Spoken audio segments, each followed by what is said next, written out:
ہم نے کہا ہمیں دو چیزوں میں کوئی وجود رابط کی ضرورت ہی پیش نہیں آتی اول ہے نا. آپ کی دلیل تیسرا وجود ثابت نہیں کرتی ہے. سلم نہ تیسرا وجود ہے، اس وجود پر دال حرف ہے، یہ الگ دعویٰ ہے نا کہ حرف اس وجود پر دلالت کرتا ہے. حرف اس وجود پر کیوں دلالت نہیں کرتا ہے، یہ کہاں سے آپ ثابت کر سکتے ہیں؟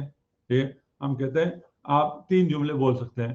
الوجود للانسانی ممکن ہے نا، وجود انسان کے لیے ممکن ہے، ایک جملہ. دوسرا جملہ الوجود للشریک الباری ممتنع، وجود شریک باری کے لیے ممتنع ہے. تیسرا جملہ الوجود للباری تعالی واجب. یہ تین جملے ہو گئے نا. یہاں پر لام استعمال ہوا ہے نا، الوجود للانسان، الوجود لشریک الباری، الوجود لباری تعالی، لام استعمال ہوا ہے.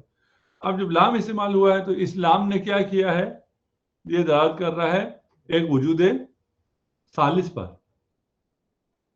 ہم نے یہ کہا تھا نا وجود رب پر دلالت کرتا ہے یہ لام. ٹھیک، ہم دیکھتے ہیں یہاں پہ وجود رب پر دلالت کرتا ہے یا نہیں کرتا. ہم جو کہہ رہے ہیں الوجود للانسانی ممکن، یہاں پر کوئی اور وجود ہے. ٹھیک، تو آپ کہیں گے جی ہاں اس میں وجود ہے، اور وہ کیا ہے، وہ امر عقلی ہے. ٹھیک ہے نا، وہ وجود آپ نے ماہیت انسان میں سے ایک وجود اور آپ نے کیا کر دیا، منتزع کر لیا، اور کہا یہ ایک وجود اور ہے جو کہ وجود ربط ہے پہلے انسان اور وجود میں، یا انسان و ممکن میں.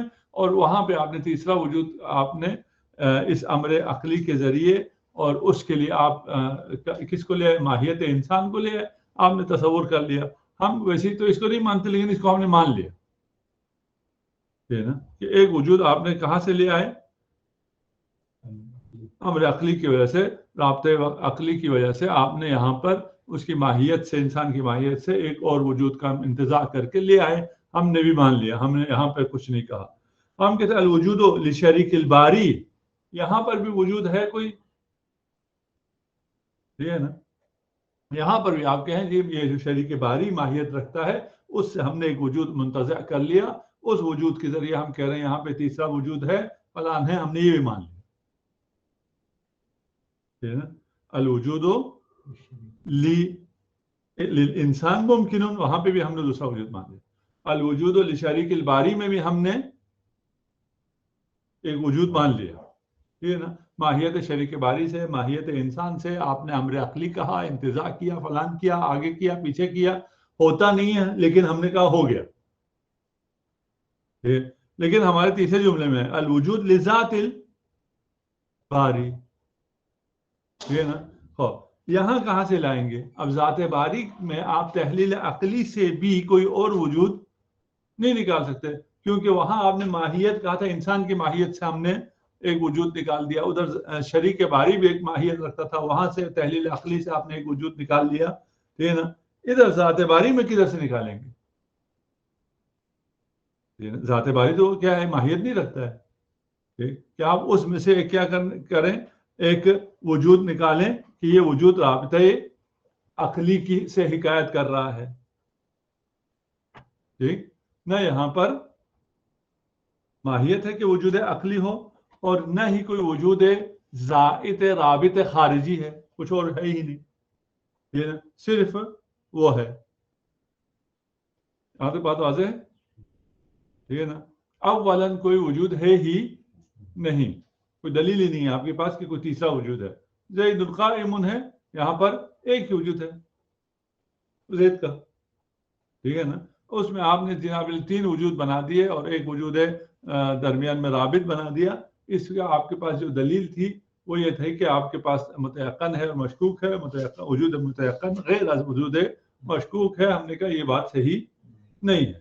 ثانیاً ہم نے کہا کہ آپ جو کہتے ہیں کہ یہ وجود ہے تیسرا، سلمنا وجود ہے، اس وجود پر حرف دلالت کرتا ہے، یہ صحیح نہیں ہے. ہم نے کہا الوجود للباری تعالی واجب، اس جملے میں لام آ گیا. لام نے اب کیا کرنا تھا، وجود رابط پر دلالت کرنا تھا. ادھر کوئی وجود رابط ہے ہی نہیں جس پر یہ لام دلالت کر سکے. ٹھیک، تیسری بات یہ ہے کہ اگر آپ اس حروف کو کہتے ہیں یہ اس کے معانی ایجادیہ ہیں، اختاریہ نہیں ہیں، جس کے نتیجے میں کیا ہو جائے گا، یہ اس نسبت کو موجود کرے گا، وجود رابط کو ایجاد کرے گا. ٹھیک، اس کا مطلب یہ ہو گیا کہ لزید علم ولعمر مال ولبکر قیام، اس میں نہ جھوٹ ہو نہ سچ ہو. ٹھیک، جھوٹ سچ کب ہوتا تھا؟ جب معنی اختیاریہ ہو، باہر کوئی مفہوم ہو، اس مفہوم کے مطابق ہے تو سچ ہے، اس مفہوم کے مطابق نہیں ہے تو جھوٹ ہے. یہ نا آپ نے کہا یہ جو کلام ہے اس کا تو کوئی خارج میں کوئی چیز ہے ہی نہیں، یہ خود ایجاد ہے. یہ نا جو خود ایجاد ہے اس کے لیے جب اس کے آپ نے الفاظ ارادہ کیا، اس الفاظ نے خود ایک چیز کو ایجاد کیا ہے اور اس کا کوئی حکایت خارج سے کسی چیز کی حکایت وہ نہیں کر رہا ہے، تو یہاں پر جھوٹ اور سچ ہوگا ہی نہیں. ٹھیک ہے نا، در حال کہ ہم کہیں لزیدی قیامون، اس میں جھوٹ اور سچ کا کوئی تصور ہی نہیں ہے، یہ غلط ہے. ٹھیک ہے نا، ہم کہیں گے دیکھیں گے للبکر مالون، ہم دیکھیں گے وہ تو مفلس ہے، ہم کہیں گے جملہ جھوٹ ہے. ٹھیک ہے نا، آپ کے مطابق یہ جملہ جھوٹ نہیں ہو سکتا. واضح ہے؟ ہاں. اس کے بعد یہ جب آپ کہتے ہیں کہ یہ اس کا جو ہے معنی ایجادیہ ہے، اختاریہ نہیں ہے اور یہ ایجاد کرتا ہے، یہ جہاں پر وہ حروف جو نسبت کو بیان کرتے ہیں وہاں تو ٹھیک ہے نا. جہاں پر نسبت کو بیان نہیں کرتے، جہاں ندا ہے، ٹھیک ہے، نفی ہے، اثبات ہے، نعم ہے، تمنی ہے، یہ اور بھی تو حروف ہے نا. ٹھیک ہے نا، صرف من و الا تو نہیں ہے. ہاں، وہاں کیا کرتے ہیں، ادھر آپ کے پاس کیا جواب ہے؟ جو آپ نے معنی قائم کیا ہے اس کا حروف کا، اس کے مطابق ان تمام حروف کے معنی کیا ہیں؟ معنی ایسا ہونا چاہیے جو جاری و ساری ہو باقی تمام حروف میں بھی، پھر ہم جا کے آپ کی بات مان سکتے ہیں، وَإِلَّا ہم آپ کی بات نہیں مان سکتے. ٹھیک، یہ 3 اعتراضات واضح ہو گئے. ٹھیک، نہ انہیں واپس آ کے کہہ سکتے ہیں کہ بھئی ہم نے کہا ہے کہ اسماء میں معانی جو ہیں وہ اختاریہ ہیں اور حروف میں ایجادیہ ہیں. جہاں پر نسبت ہے وہاں پر وہ ایجاد نسبت اور ایجاد ربط کرے گا. نا آپ کا ایک تو یہ تھا نا، جہاں نسبت ہے وہاں تو اس نے ایجاد نسبت کر دیا، ایجاد ربط کر دیا. جہاں وہ غیر نسبی ہے، نسبت ہی نہیں ہے، جہاں پر نسبت نہیں ہے وہاں کیا کرے گا؟ وہاں پر یہ حروف اس فرد کو متحقق کرے گا. جہاں نسبت تھی ادھر فرد نسبت کو متحقق کرتا تھا، نسبت ربط کو متحقق کرتا تھا نا، من الہ. ٹھیک ہے نا، جہاں یا ہے وہاں نسبت نہیں ہے، وہ کیا کرے گا؟ وہ فرد ندا کو متحقق کرے گا، وہ فرد تمنی کو متحقق کرے گا، ٹھیک ہے نا، وہ فرد نفی کو متحقق کرے گا. ہم نے کیا کہا تھا، ابھی نہیں کر رہے، ہم نے کہا تھا کہ ان کے معانی ایجادیہ ہیں، ہم نے ایجاد آپ کو بنا کے دکھا دیا. جہاں وہ حروف نسبی ہیں وہاں پر وہ ایجاد کیا ہے؟ نسبت اور ربط ہے، وجود رابط ہے. جہاں وہ نہیں ہے، ٹھیک ہے نا، وہاں وہ ان کے اپنے مصادق ہیں. ادھر مصداق ندا، ادھر مصداق تمنی، ادھر فلان، یہ کیا ہو جاتے ہیں؟ متحقق ہو جاتے ہیں. ٹھیک، وہ کہتے ہیں دیکھیں ہمیں ہماری مشکل کو آپ سمجھیں، نہیں کہتے ہیں ہماری مشکل یہ ہے کہ ہمارے پاس ایک عرض ہے قیام، ایک معروض ہے زید، یہ نا، ان دونوں میں کوئی ربط نہیں ہے، یہ دونوں بالکل مستقل ہیں. قیام کا زید سے کوئی لینا دینا نہیں ہے، زید کا قیام سے کوئی لینا دینا نہیں ہے. ان دونوں میں ہم نسبت کو ایجاد کرتے ہیں. اس نسبت کو جو ان دونوں میں ایجاد کیا جاتا ہے جسے ہم ربط کہتے ہیں، وجود رابط کہتے ہیں، وہ وجود رابط جب وجود میں آتا ہے تو یہ دو آپس میں جڑتے ہیں. آپ نے اعتراض کیا کہ اس میں پھر سچ اور جھوٹ نہیں ہوگا، ٹھیک ہے نا. یہاں پر اس لفظ نے، اس حرف نے آ کر اس نسبت کو ایجاد کیا ہے. کس میں؟ کلام میں، خارج میں نہیں کہ سچ اور جھوٹ ہو. لیکن یہ نسبت جو کلام میں موجود ہوا ہے، اس کا اس نسبت کے ساتھ جو خارج میں ہے سایہ اور ذی سایہ کا تعلق ہے. یہ بات واضح ہوئی نہیں ہوئی؟ حروف نے نسبت خارجیہ کو بیان نہیں کیا، اس نے نسبت کلامیہ کو متحقق کیا. یہاں تک تو واضح ہے نا؟ آپ نے اعتراض اس پہ کیا کیا؟ اس میں تو کوئی سچ اور جھوٹ ہی نہیں ہوگا. وہ کہتے ہیں یہ جو نسبت کلامیہ ہے یہ سایہ ہے کس کا؟ نسبت خارجیہ کا. ذل اور ذی ذل کی نسبت ہے ان دونوں میں. یہ جو نسبت کلامیہ ہے یہ ایجاد ہوا ہے، یہ سایہ ہے کس کا؟ اس نسبت خارجیہ کا. ٹھیک ہے نا؟ وہ نسبت خارجیہ یا ہے یا نہیں ہے. اس کے مطابق اگر یہ نسبت کلامیہ نسبت خارجیہ کے مطابق ہوا تو سچ ہے، اگر مطابق نہ ہوا تو جھوٹ ہے. آپ کا اعتراض ختم ہو گیا نا؟ ہے نا؟ آپ کہتے ہیں سچ اور جھوٹ نہیں ہوتا ہے، یہاں سچ اور جھوٹ ہو گیا نہیں ہوا؟ ٹھیک ہے نا؟ ہاں. بس یہاں پر وہ کہتے ہیں ہم جب ایجاد کی بات کر رہے ہیں یہ ایجاد طلب وہ ایجاد بے کی طرح نہیں ہے، یہ ایجاد نسبت ہے. نا؟ یہ جو ایجاد نسبت ہے اس کو ایک نسبت اور حاصل ہے نسبت خارجیہ کے ساتھ.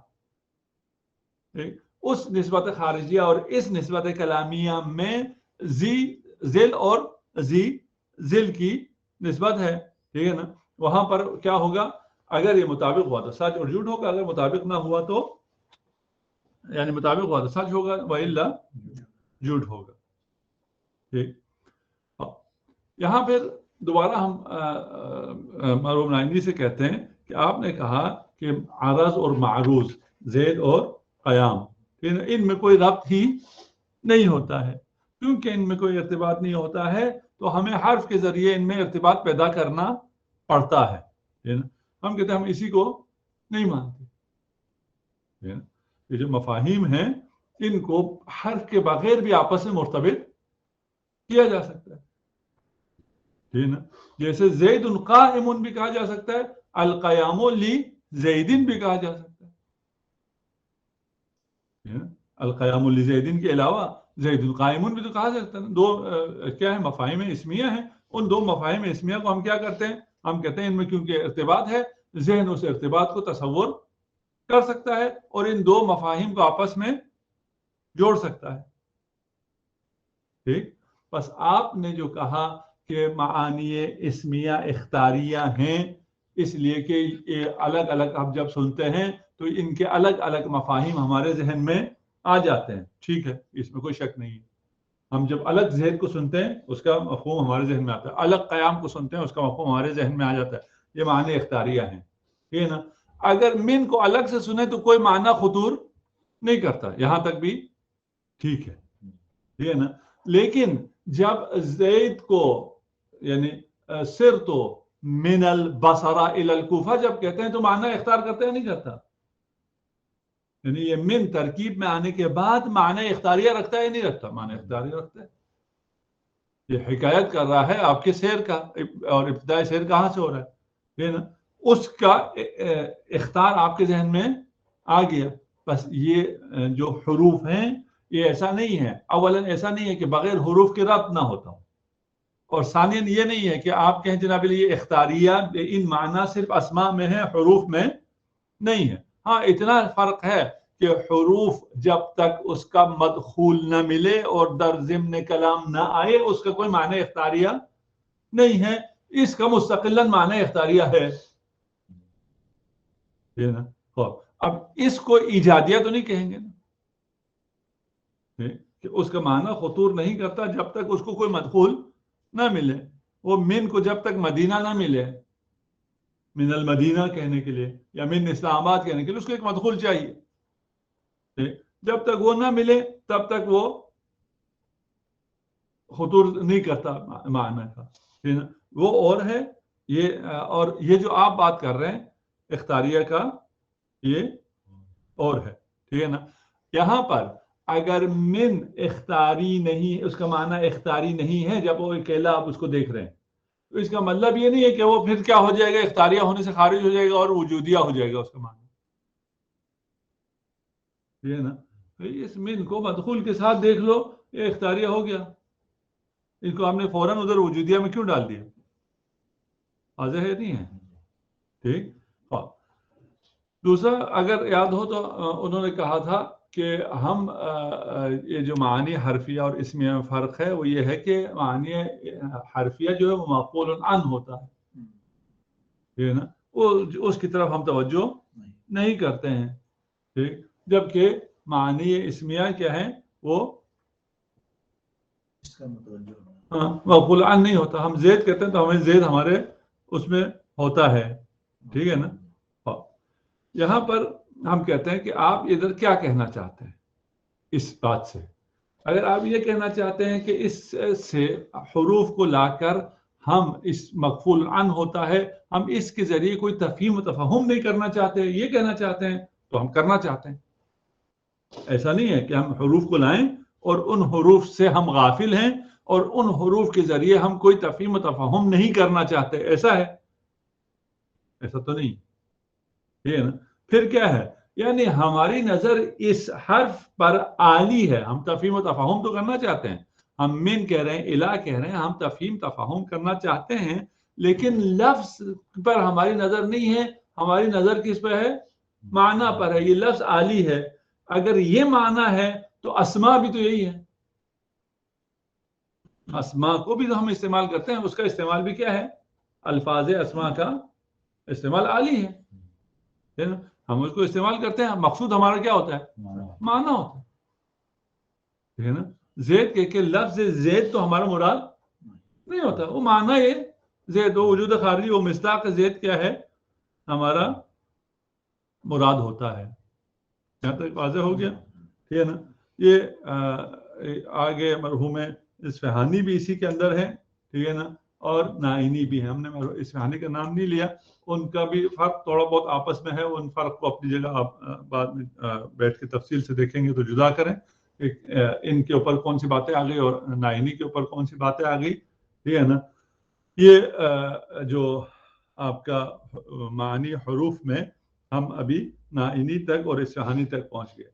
اس کے بعد آ جائیں تو آیت اللہ خوئی، مرحوم خوئی کیا کہتے ہیں؟ وہ کہتے ہیں کہ حروف جو ہیں وہ تضییق معانی اسمی کے لیے وضع ہوئے ہیں. ٹھیک. ان کا بھی کیا ہے، یہ بھی ان سے صاحب کفایہ نے جو کیا کہا تھا کہ حرف اور اسم ایک ہے، موضوع اللہ ایک، مستعمل فی ایک، دونوں وضع عام، موضوع اللہ عام ہے، ان میں کوئی فرق نہیں ہے. فرق شرط وضع میں ہے، اس کے علاوہ کوئی فرق نہیں ہے. اس پر آ کر مرحوم نائینی اور محقق اصفہانی نے کیا کہا، نہیں جی ایسا نہیں ہے، ان دونوں میں فرق جوہری ہے، یہ اختیاری ہے، یہ ایجادی ہے. یہ نا ان دونوں کا الگ الگ وہ ہے. ہم نے اس کو تسلیم نہیں کیا. خوئی آگے کیا کہہ رہے ہیں؟ خوئی آگے کہہ رہے ہیں کہ یہ ان دونوں کے معنی الگ ہیں. معنی اس میں الگ ہے، معنی حرفی الگ ہے. ٹھیک ہے نا. جب الگ ہے تو یہ معنی اسمی کیا ہے؟ وہ کہتے ہیں معنی اسمی جو ہے وہ تضییق کے لیے آتا ہے. معنی حرفی تضییق معنی اسمی کے لیے آتا ہے. ٹھیک ہے نا. یہ حرف و اسم میں اگر ہم وہ کر دیں یا تو خود سمجھ جائیں یا ہمیں ٹھیک کر لیں. ٹھیک ہے نا. معنی حرفی جو ہے وہ کس کے لیے آتا ہے؟ تضییق معنی اسمی کے لیے آتا ہے. ہم کہتے ہیں یہ تضییق کے لیے جو آتا ہے وہ حرف جو مفردات پر وارد ہوتے ہیں، وہاں تو چلیں آپ کہہ سکتے ہیں یہ تضییق کہلاتا ہے. الجلوس فی المسجد، جلوس عام تھا، کہیں بھی ہو سکتا تھا. ٹھیک ہے نا. یہ فی نے آگے کیا کیا ہے؟ اس معنی جلوس کو تضییق کیا ہے کہ جلوس ہر جگہ کا جلوس نہیں ہے. ٹھیک ہے نا. یہ جلوس در مسجد ہے. اس معنی کو مضیق کرنے کے لیے یہ استعمال ہوا ہے. جہاں پر یہ فی المسجد آیا، مفردات پر آ گیا، وہاں تو ٹھیک ہے. اما وہ جو جملوں پہ آتا ہے، نعم زید قائم، یہ نعم کسی مفرد پہ نہیں آیا نا، یہ پورے جملے پہ آیا ہے. ٹھیک ہے نا. یا لیتا زیدن قائمون، کاش کیا ہوتا، زید قائم ہوتا. ادھر کس لیے آتا ہے؟ وہاں تو تصدیق کے لیے آ گیا. یہاں ابراز تمنی ہے، نفسانی کے لیے آتا ہے کہ اپنے نفسانی کیفیت کو اگر لیتا ہے تمنی ہے، اگر اقرار ہے، اگر انکار ہے، جو آپ کی نفسانی کیفیت ہے اس کو ظاہر کرنے کے لیے آتا ہے. ٹھیک. فرماتے ہیں کہ ان الحروف علی قسمین، حروف دو قسموں کے، ما يدخل على المرکبات الناقصہ والمعانی الافرادیہ. ٹھیک ہے نا، وہ جو مرکبات ناقصہ یا مفردات پر و معانی افرادیہ پر ہوتا ہے، الا علی من اس قسم کے. اور ما يدخل على المرکبات التامہ و مفاد جملہ، جو کہ کیا ہے، مرکبات تامہ پر یا مفاد جملہ پر، جیسے حرف ندا ہے، تشبیہ ہے، تمنی ہے، ترجی ہے، غیر ذالک. بس جو اول ہے، جو مفردات پر ہوا ہے یا مرکبات ناقصہ پر آیا ہے، فهو موضوع لتضييق المفاهيم الاسمية في عالم المفهوم والمعنى وتقييدها بقيود خارجة عن حقائقها. حقیقت جلوس مطلق تھا، اس کو خود جلوس میں کوئی تقیید کرنا ممکن نہیں تھا. اس کی حقیقت سے خارج اب اس کو تقیید کرنا ہے کہ یہ جلوس جو ہم کہہ رہے ہیں افضل ہے، کیا ہے، یہ کون سا جلوس ہے، یہ کوئی خاص جلوس ہے. اس کو مقید کرنے کے لیے ہم کس کو لے کے آئیں گے؟ حروف کو لے کے آ جائیں گے، فی کو لے کے آ جائیں گے، الہ کو لے کے آئیں گے، من کو لے کے آئیں گے. ٹھیک ہے نا. بس اس کی کوئی نسبت پر کوئی نظر نہیں ہے، ربط پر کوئی نظر نہیں ہے. جو آپ نے وجود رابط کہا تھا اور ایجاد نسبت کہا تھا اور فلان کہا تھا، یہ نہ کوئی ایجاد نسبت ہے، نہ کوئی وجود رابط ہے. یہ مفاہیم اسمیہ کی تضییق کے لیے استعمال ہوتا ہے. ٹھیک ہے. اس کے بعد یہ ہے کہ یہ جو مفاہیم ہیں، یہ ان میں وسعت بھی ہے اور تضییق بھی ہے، ایک حد تک ممکن ہے. مفہوم وجود کیا ہے؟ وسیع ہے. مفہوم ممکن اس سے اضیق ہے. اگر تو مفاہیم جہاں پر اسامی میں، تعبیرات میں آپ تضییق اور وسعت کے حساب سے انسان طالب علم وہ کر سکتے ہیں، لیکن اس کے بعد بھی مراحل ہیں. طالب علموں میں سے بھی جو مجتہد ہیں، متقی ہیں، یہ نا، اس کو کیا کریں گے؟ اس کو من سے بیان کریں گے، من سے آ کے بیان کریں گے، فی سے آ کے بیان کریں گے، جہاں پر وہ تضییق جس کے لیے مزید اسما نہیں ہے. ٹھیک نا. جلوس ایک حد تک اس میں ہے، آپ کے ایک کیفیت اس کو بیان کرتا ہے کہ آپ کھڑے نہیں ہیں، لیٹے نہیں ہیں، بیٹھے ہیں. ٹھیک نا. آپ کی کیفیات میں سے ایک تضییق تو اس نے کر دیا جلوس نے، لیکن اب اس جلوس میں ہمیں مزید تضییق چاہیے جو کہ اس کے حدود سے خارج ہے. اس کے لیے کیا کریں گے؟ ہم فی المسجد کو لے آئیں گے.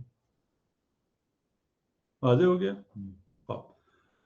بس یہ در مقام ثبوت بھی کشف کرتا ہے کہ اس معنی اس اسمی سے یہ جو ذیق وہ ہے وہ ارادہ ہوا ہے.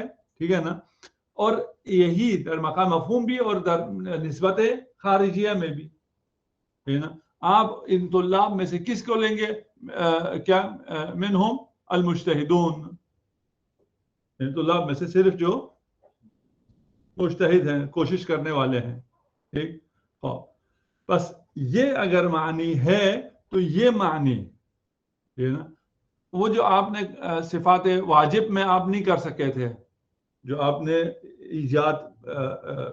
ایجاد نسبت اور ایجاد وجود رابط اور وجود ثالث بنا دیا تھا، وہ آپ جا کے صفات واجب میں نہیں کر سکتے تھے، وہاں پہ یہاں کر سکتے ہیں. آپ صفات واجب میں بھی تضییق کرنا چاہیں اور کہیں رحمت جو ہے رحمت رحمانیہ صرف مومنین کے لیے ہے، آپ کر سکتے ہیں. ہم جو حروف کا معنی دے رہے ہیں آیت الخو ہی کہہ رہے ہیں. ٹھیک ہے نا. وہ ہر جگہ جاری و ساری ہے. ٹھیک ہے نا. باتیں ان کی بہت ہیں، آپ ان کو پڑھ لیں. ٹھیک ہے نا. پھر کہتے ہیں کہ ہم خلاصہ کرتے ہیں. ہماری دو باتوں میں خلاصہ ہے. ایک کیا ہے کہ ان المعانی الحرفیہ جو معانی حرفیہ ہیں وہ تباین الاسمیہ ذاتن، ٹھیک ہے نا، وہ ہے مباین ہے، تباین ذاتی ہے، ولا اشراک لہما فی طبیعی معنی واحد، ان کا معنی ایک نہیں ہے، یعنی فی ادھر بھی ظرفیہ ہے اور ادھر ظرفیہ بھی فی ہے، ٹھیک ہے نا، الابتداء ہے اور من ہے، دونوں کا معنی ایک ہے، جیسے صاحب کفایہ کہہ رہے تھے، کوئی ایک معنی نہیں ہے، یہ معنی جو ہے الگ الگ معنی ہے اور ان کے لیے کوئی جامع نہیں ہے، ٹھیک ہے نا۔ اور دوسرا کیا ہے، ان معانی لیست بایجادیہ، ٹھیک ہے نا، اس کا معنی جو ہے معنی ایجادی بھی نہیں ہے، نسبت خارجیہ بھی نہیں ہے، ولا باعراض نسبہ اضافیہ، اور نسبت اضافی بھی نہیں ہے، بل ہی عبارت عن تضییقات نفس المعانی الاسمیہ فی عالم المفہوم وتقییداتها بقیود خارجہ عن حقائقها، ٹھیک ہے نا۔ اس کا کام کیا ہے، اس کا کام تضییق کرنا ہے، ٹھیک ہے نا، اور تقیید کرنا ہے بے قیود خارجہ عن حقائق معانی الاسمیہ، وہ معانی اسمیہ میں جو تقییدات ممکن نہیں ہے، خارج سے وہ تقییدات کو لا کے اس میں ڈالنے کے لیے وہ ہے، ٹھیک، بلا نظر انہا موجودہ فی الخارج او معدومہ، ممکنہ او ممتنعہ، اس سے اس کو کوئی کام نہیں ہے، خارج میں ہے یا نہیں ہے، کوئی ایجاد نہیں کر رہا ہے، بس یہ معنی ایجادیہ اس میں نہیں ہے۔ یہ ہو گیا مرحوم خوئی کی نظر۔ اب دیکھتے ہیں اس نظر پہ کیا چیزیں ہیں، ہمیں یہ سمجھ میں آتا ہے یا سمجھ میں نہیں آتا۔ دوسرے حصے پہ بات نہیں ہوتی، کون سے جو حصے کی معنی عرفیہ جو بعض اوقات تصدیق کیا گیا، لیکن مرکبات تامہ میں تصدیق نہیں آتا، وہاں پر ادھر ہمیں بہت زیادہ کلام نہیں ہے، ہم نے وہاں ان سے بھی زیادہ کلام نہیں کیا تھا، نائنی سے بھی انہوں نے بھی کہا تھا کہ جہاں پر نسبت ہے وہاں پہ ایجاد نسبت اور ایجاد ربط کے لیے آتا ہے، جہاں نہیں ہے وہاں وہ ایجاد کے ہیں یا تحقق ہے، اس سے فرد ندا متحقق ہو جاتا ہے، ٹھیک ہے نا۔ اس حصے پہ ہم نے زیادہ کلام نہیں کیا، ہمیں پہلے حصے میں زیادہ مشکلات ہیں، ٹھیک ہے نا۔ اس میں تو کوئی شک نہیں ہے کہ اگر آپ یا زید کہیں تو ایک فرد ندا متحقق ہو جاتا ہے، ٹھیک ہے نا۔ یہ کوئی معنی ایجادیہ پہ ان معنی نہیں ہے، ادھر وجود رابط کوئی نہیں آیا ہے۔ یہاں پر بھی جو دوسرا ہے کہ اس میں اگر آپ کہیں جناب علی کہ اگر کوئی تمنی کر رہا ہے تو وہ ایک کیا ہے، ابراز کر رہا ہے کیفیت نفسانی، کہاں ابراز کیفیت نفسانی ہے، لیکن یہ معنی حرف نہیں ہے، معنی حرف یہ نہیں ہے، یہ ابراز کر رہا ہے، لیکن وہ کن معانی کے ذریعے ان کو ابراز کر رہا ہے خود پھر ایک بات ہے۔ ابھی ان کا تو ہم نے دونوں کی بات نہیں کی نا، ابھی تو مرحوم کوئی کا صرف بیان کیا ہے، ٹھیک ہے نا، اور سب کا زور وہ پہلے والے حصے پہ زیادہ ہے کہ اسے ثابت کریں، وہ ثابت ہو گیا تو آپ کے دوسرا حصے کو ہم اسی کے ساتھ مان لیں گے، چلیں ٹھیک ہو گیا، آپ کی بات ہم ادھر یہ مان لیتے ہیں، لیکن آپ اصل بات ثابت نہیں ہوگی، دوسرا بھی وہیں رہ جائے گا۔